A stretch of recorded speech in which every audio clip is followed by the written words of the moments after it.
Thank you, Mr. Secretary, and thank you for that fine point on how infrastructure investment helps drive down the cost of moving goods and services. I tell you, my state feels this at every corner of our state, and so we certainly appreciate it. If I could, I got several issues, if I could just run through them as quickly as possible. The Port Infrastructure Grant Program that you mentioned, we want to get those funds. Will you commit to working with me to ensure that the recipients are able to execute their own funding as soon as possible to help speed up the port infrastructure congestion issue?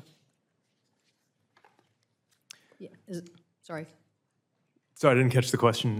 So the question is, so you're basically, I've heard from stakeholders, there's still confusion about how the Maritime Administration will administer the new authority. So I'm asking you, will you commit to work with me and others to ensure recipients can execute their own funding as soon as possible to help speed up the projects? Yes, absolutely. The window for 2022 applications is open now, and we want to see these dollars deployed as promptly and effectively as possible. I mentioned this issue of delayed people holding up some of your nominees, particularly NHTSA. Since safety is such an issue and fatalities I mentioned in my opening statement, can you describe the impacts these delays are having on the department? It would certainly be helpful to have our nominees confirmed. People throughout the department are doing a terrific job, but there's no substitute for having a confirmed operating administration head. And then, of course, that allows for a deputy to fully rise to their responsibilities as well.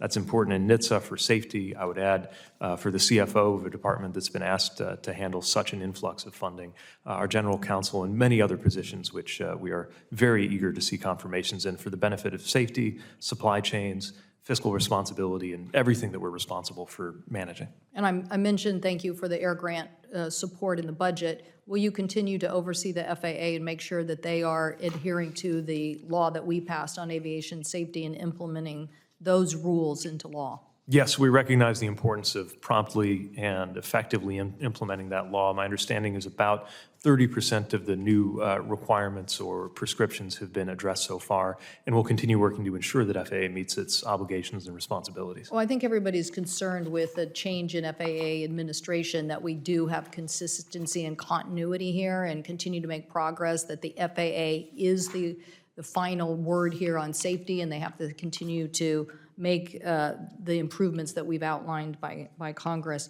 One of the issues I know my colleagues are going to bring up, my colleagues Senator Markey and Blumenthal, and we appreciate their leadership, is on these new rules to address policy gaps in significant delays in flights and how that was defined and whether consumers deserve to have refunds. What is DOT going to do to help us set a standard so that our consumers, we're going to say that the PSP and the supply chain support by all of us collectively had positive results. But we also want to make sure that our consumers who felt the impact of the pandemic also get their response from the airlines in a timely fashion. So what DOC has not set a standard for how long delay must be in order to be significant. Are you going to be doing that? We agree, in addition to supporting a robust aviation sector, we need to make sure that airlines are held accountable for doing right by consumers and make sure the traveling public's treated fairly.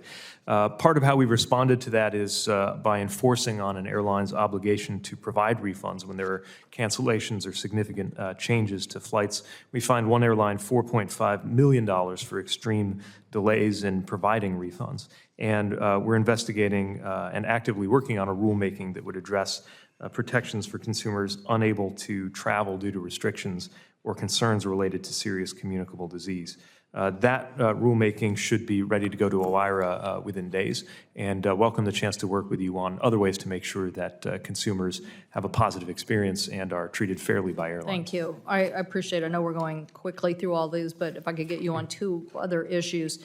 On the budget request for additional 1.5 for mega projects and RAISE, can you explain what the additional funding support projects look like and why this is so important?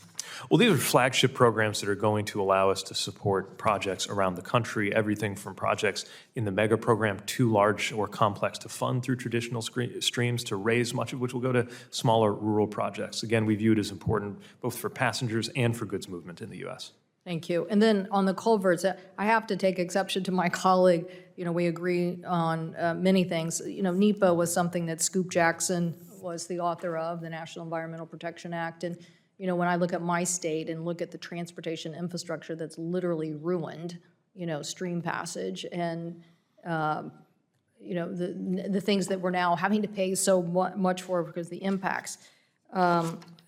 I look at these issues and say we have to be able to do both. I mean, that's what this transportation package said too. We have to be able to do both. We have to do smart transportation infrastructure and continue to help make sure that those things are protected. I love the greening of our ports, particularly because it's going to help us. We have air attainment quality problems throughout the United States, and this is going to help. So we've secured money for that. And I just want to know that will you work with NOAA to maximize the potential of this program?